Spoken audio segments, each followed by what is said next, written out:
Pada kesempatan ini saya ingin menyampaikan atau barangkali kita bercerita aja barangkali mengenai model penyuluhan pertanian di lokasi food estate. Ya. Pertama-tama terima kasih nih kepada Sinar Tani yang sudah berinisiatif melaksanakan webinar yang sangat berharga ini. Utamanya ini sangat berharga bagi saya, bagi Kementerian Pertanian.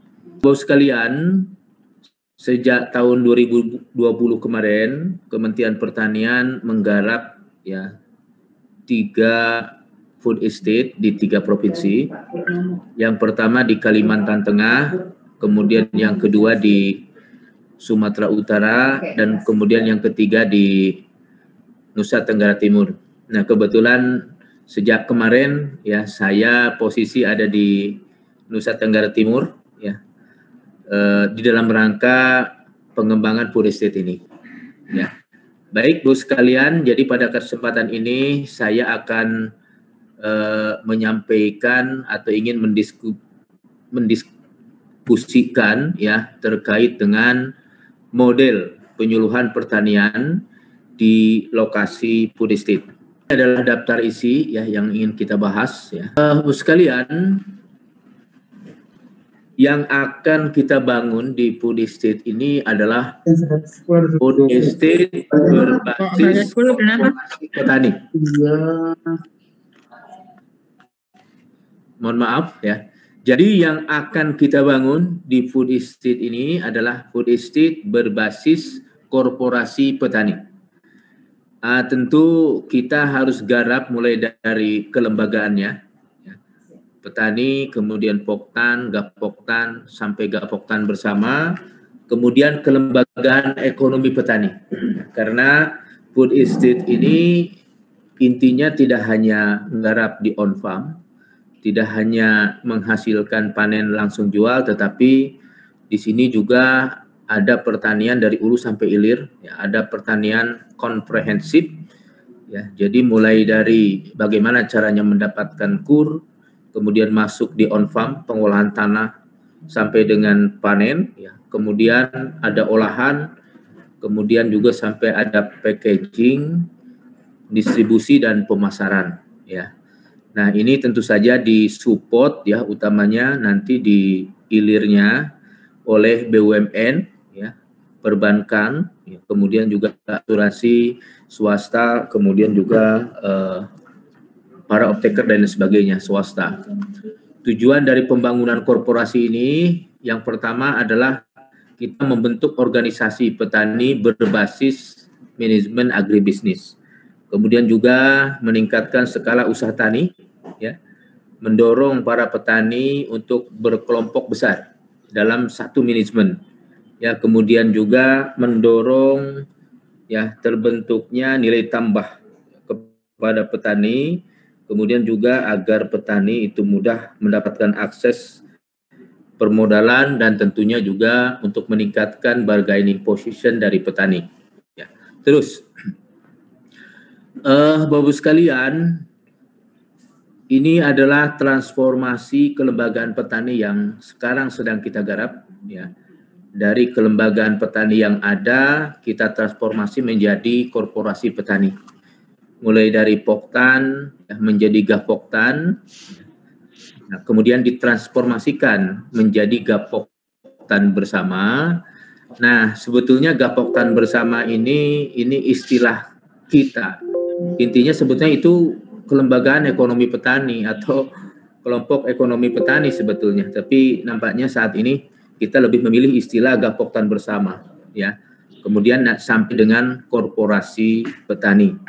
Ya, jadi tentu saja ada beberapa perbedaan ya antara Gapoktan ya dengan Gapoktan bersama dan korporasi petani. Ya, mulai dari struktur organisasinya, kalau Poktan Gapoktan itu sederhana, tapi kalau Gapoktan bersama hingga korporasi ini struktur organisasinya kompleks. Ya, ini mungkin masih kelasnya belajar ya. Sedangkan korporasi itu ada jejaring usaha ya. Kemudian ini ada unit produksi, jadi lebih banyak di on farm. Nah, kalau ini sudah diversifikasi usaha, ya, kemudian usaha taninya masih skala kecil, tapi kalau sudah gapoktan bersama ini besar. Ya, kemudian juga teknologinya kalau di gapoktan bersama dan korporasi petani ini sudah modern, ya, mulai dari mekanisasinya, kemudian juga varietasnya, ya, kemudian juga pengelolaan pemupukan, OPT dan sebagainya, ya. Nah, ini semuanya diintegrasikan di dalam on-farm dan off-farm. Nah, kemudian pengelolaannya tentu saja secara corporate dan profesional. Terus, nah, sekalian, ini beberapa tahapan pembentukan korporasi yang sudah dan sedang kita garap, ya. Mulai dari persiapan berupa sosialisasi, penguatan kelembagaan yang ada, Poktan, Gapoktan dan sebagainya. Kemudian juga konsolidasi kelembagaan petani, ya. Mulai dari pembentukan klaster bisnis, ya. Jadi memang di dalam korporasi itu diawali dari klaster, kemudian beberapa klaster gabung menjadi kawasan. Nah, tentu kita konsolidasikan dulu kelembagaan petaninya, ya, sampai nanti ada Poktan, Gapoktan yang punyai komitmen yang kuat, ya, untuk membangun korporasi, kemudian ada rembuk tani dan lain sebagainya.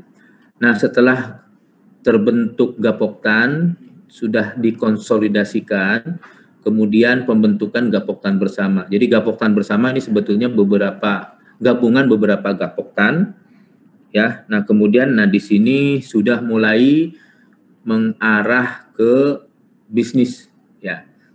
Nah, di sini bahkan nanti arahnya yang akan kita kerjakan adalah ke PT, ya. Kemudian Gapoktan bersamanya itu dikonsolidasikan, ya. Dikonsolidasikan. Nah, ini ada teman mengatakan, ya, membentuk BUMP, ya.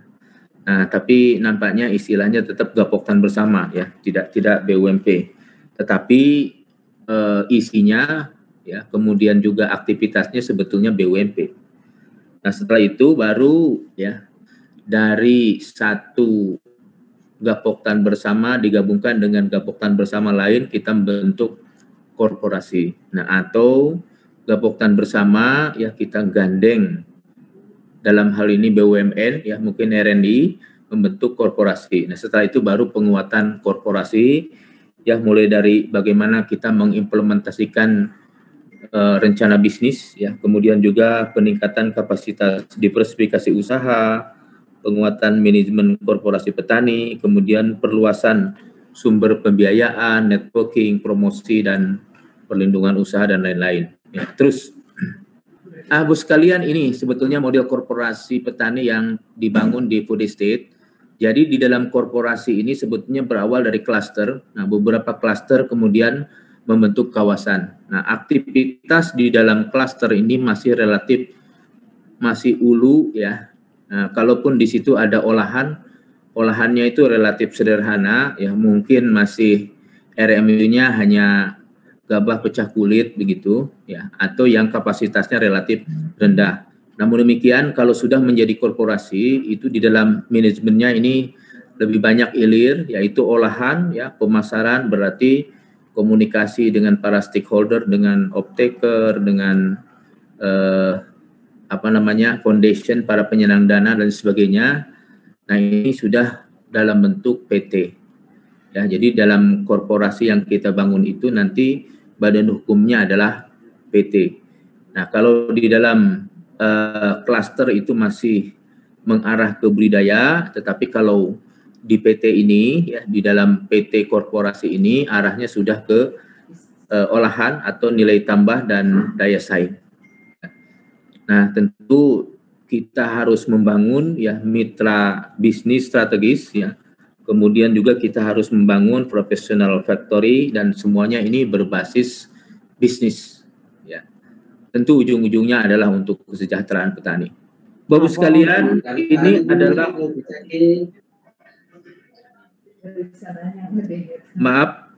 jadi ini adalah food estate berbasis korporasi petani yang ada di Kalimantan Tengah.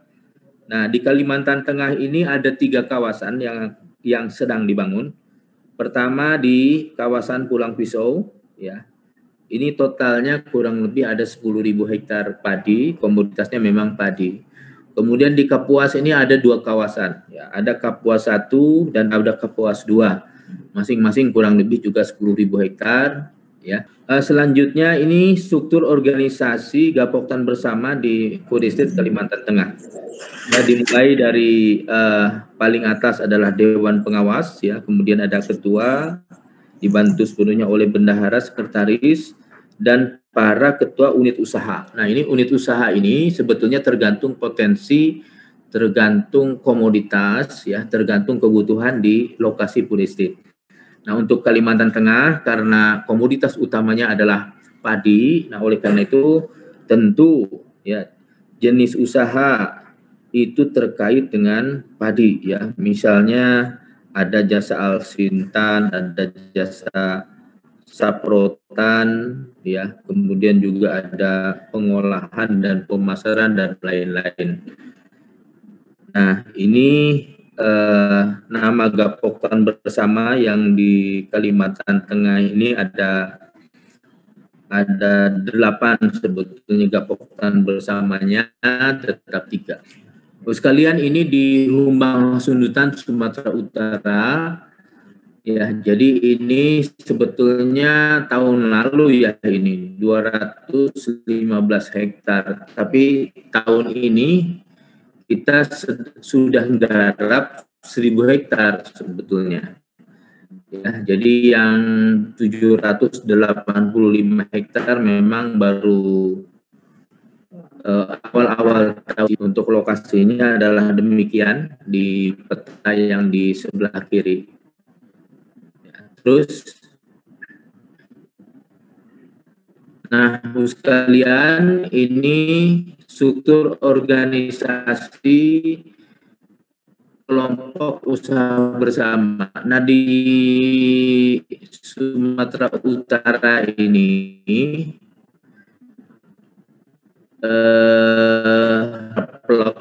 ya, Kemenko Marques itu menyarankan agar dibentuk BLU. Jadi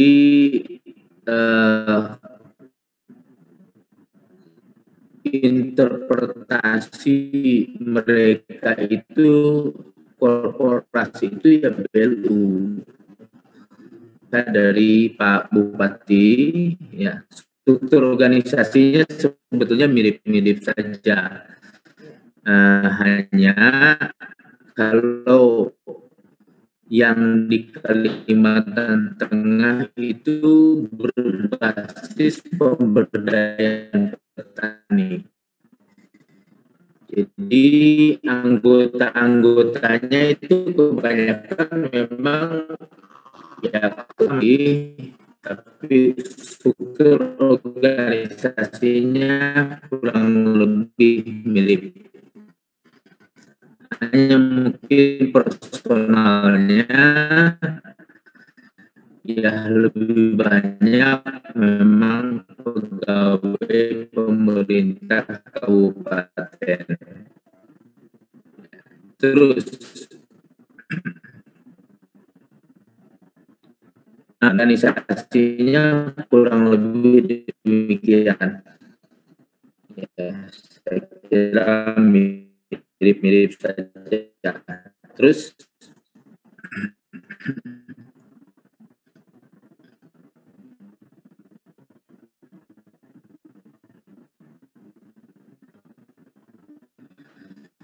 nah sekalian, jadi ini adalah mall yang ada di kabupaten tersebut.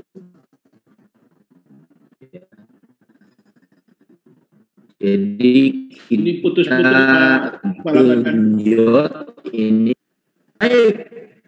Jadi ini adalah model penyuluhan pertanian di lokasi demplot, ya. Intinya ya kita ya perbaikan sarana prasarana kemudian juga tentu saja pemberdayaan para penyuluh dan pemberdayaan petani ya melalui berbagai aktivitas pelatihan ya, kemudian juga ya sampai mereka kita lakukan TOT ya. Jadi TOT para penyuluh dulu dilanjutkan dengan training of farmers ya.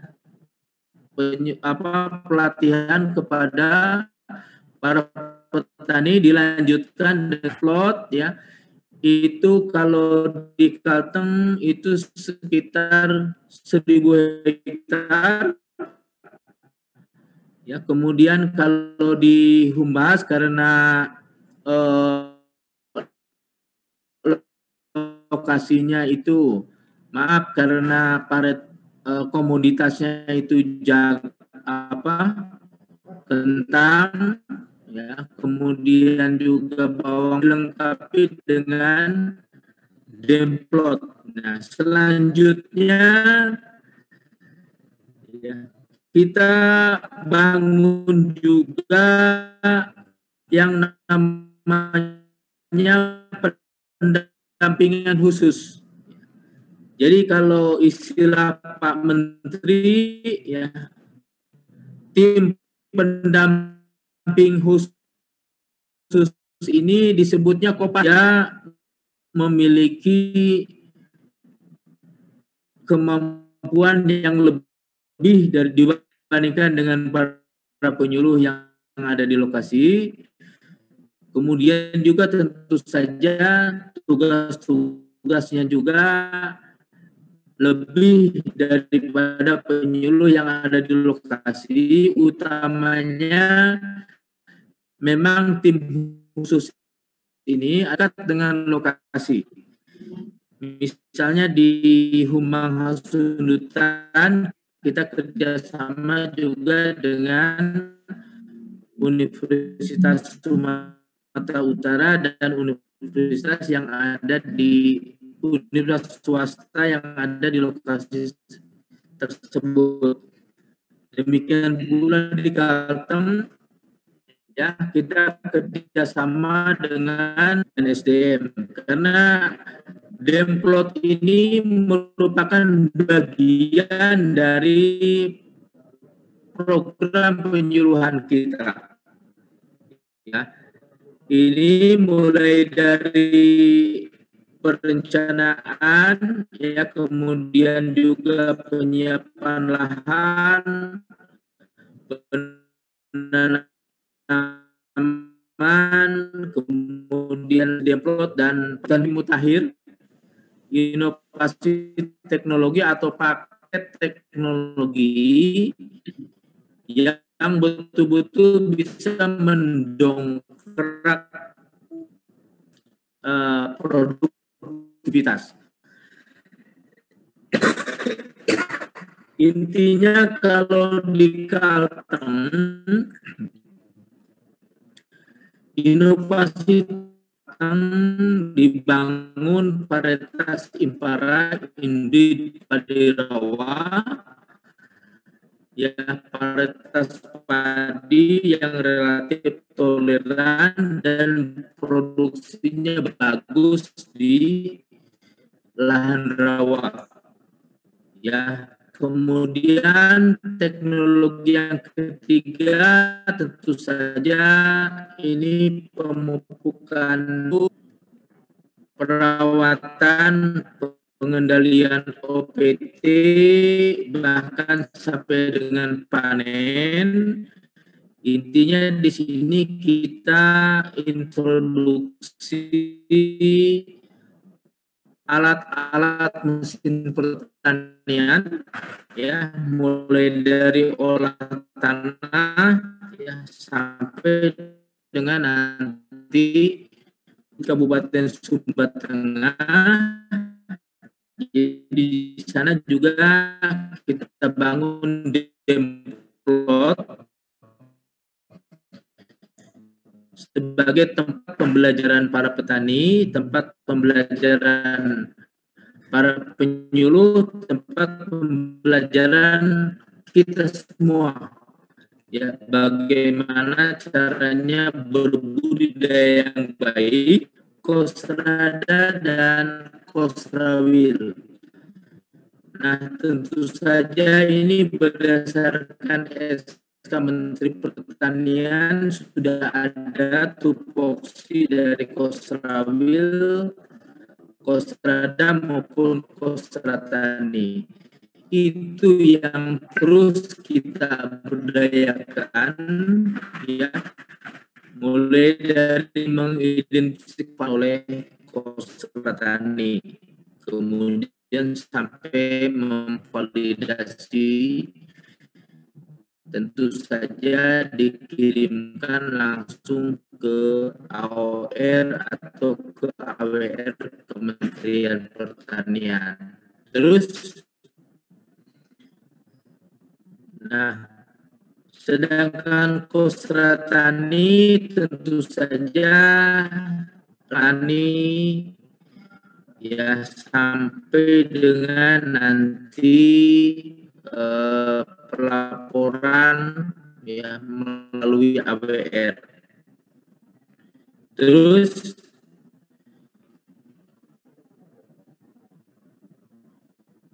Abu sekalian, di dalam Kostratani itu intinya adalah kita berdaya dan nanti seluruh